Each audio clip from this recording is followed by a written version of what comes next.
Welcome to the Musings of Jessica Marie.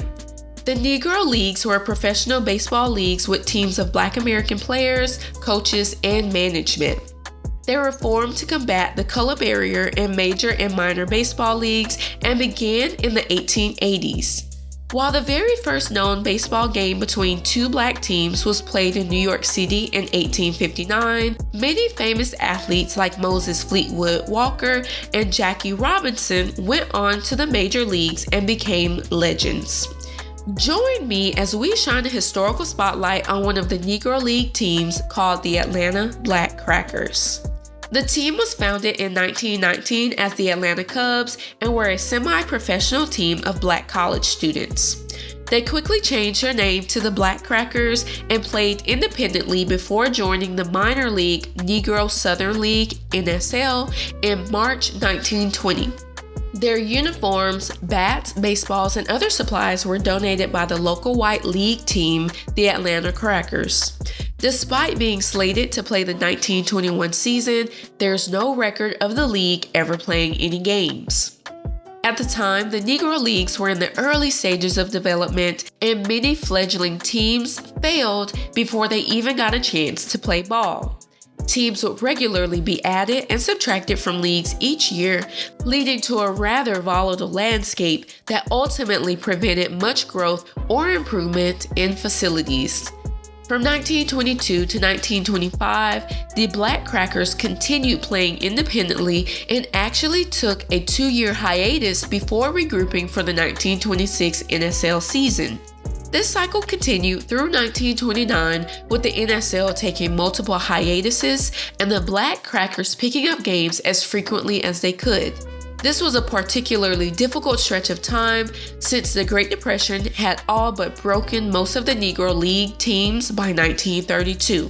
Atlanta struggled to make a profit, and they were forced to return to the NSL League, which, at the time, was the highest quality league that survived. It essentially became the major league for the 1932 season and was the only organized league to complete their full schedule. Unfortunately, the prosperity was short-lived, and the Black Crackers were back playing independently for the next 2 seasons. W.B. Baker helped Atlanta rejoin the NSL in 1935 and 1936, but the league collapsed for good after the 1936 season. While some of its member teams also disintegrated, the Black Crackers were invited into the newly organized Negro American League in 1938. They had a very strong year and finished in first place for the second half of the season. Unfortunately, scheduling problems and umpire controversies forced their pennant series with the first half champions, the Memphis Red Sox, to be canceled, leaving no champion for that season.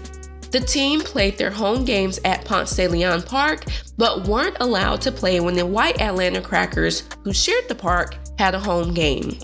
They were forced to play at either Morehouse College or Morris Brown College. To combat low attendance, the team moved to Indianapolis and became the Indianapolis ABCs after the 1938 season, but were unable to be saved. The team unfortunately disbanded after the 1939 season. Oftentimes, the Negro League games were misreported or unreported altogether, reflecting the discrimination of the time. It was deemed as lesser baseball that didn't need proper funding, officiating, or facilities. Some games and players are lost forever in history, while others, like Eugene Smith, James Moore, and Timothy Cannonball Berry, live on as local legends. The Black Crackers have been honored over the years, and many of the exceptional players in the Negro Leagues have been included in the major league statistics. The Atlanta Braves have worn either a throwback, home, or away rendition of the Black Crackers uniforms in 1997, 2011, 2013, 2014, 2015, and 2016. Some of the game-worn gear was even auctioned off as a fundraiser for the Negro Leagues Baseball Museum. While the team is over a century old, their story of resilience still speaks volumes today. Despite being shut out of most major leagues and receiving the short end of the stick with funding and resources, the small but speedy team strived to put their best foot forward to play the game they all loved.